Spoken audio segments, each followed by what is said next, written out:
Rabbimize hamdolsun. Dünya iki kutuba ayrıldı. Vicdanlı insanlar, onurlu Müslümanlara. Yaşasın vicdanlı Müslümanlara. Yaşasın hak, hukuk, adalet gözeten Müslümanlara. 202 gündür bütün dünyanın gözleri önünde işgal çetesi ABD'nin desteğiyle insanlık adına ne varsa yıkıp tahrip ediyor.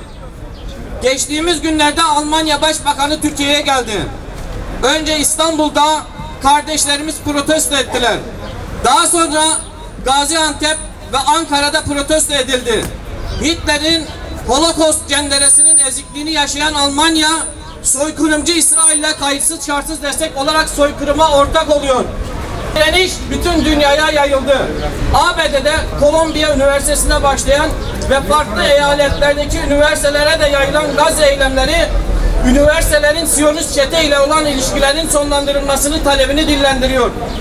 Üniversite yönetimlerinin buna tepkisi ise oldukça sert oldu.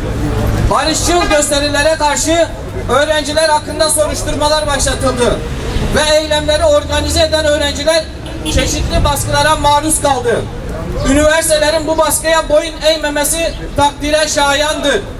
7 aydır devam eden vahşete ABD tam desteğini sürdürürken ABD'deki üniversite öğrencilerinin işgal karşı tutumu büyük bir vicdan örneği anlamına geliyor.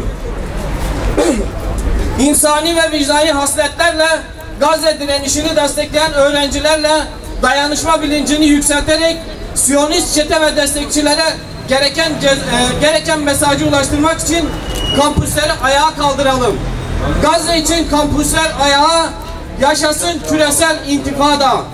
Gazze Savaşı tüm algıları, mevcut kavramları alt üst etti ve uluslararası yapıların usulsüzlükleri ve vicdansızlıkları gün yüzüne çıkarttı.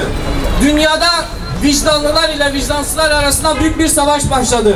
Yeryüzünde bu büyük mücadeleyi onurlu ve vicdanlılar kazanacak.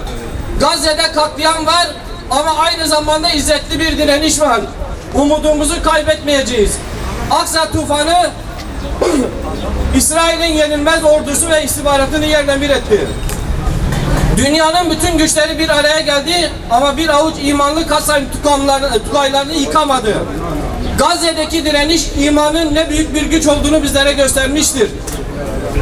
Batı'nın bizlere sunduğu modern köleliğin karşısında sadece Allah'a kul olmanın ne büyük bir şeref olduğunu Gazze'deki direniş bizlere göstermiştir. Aksa tufanı İslam coğrafyasının özgürlük hikayesidir. Bu hikayenin bütün kahramanlarını buradan bir kez daha selamlıyoruz. Kahrolsun ABD, kahrolsun İsrail, kahrolsun küresel emperyalizm.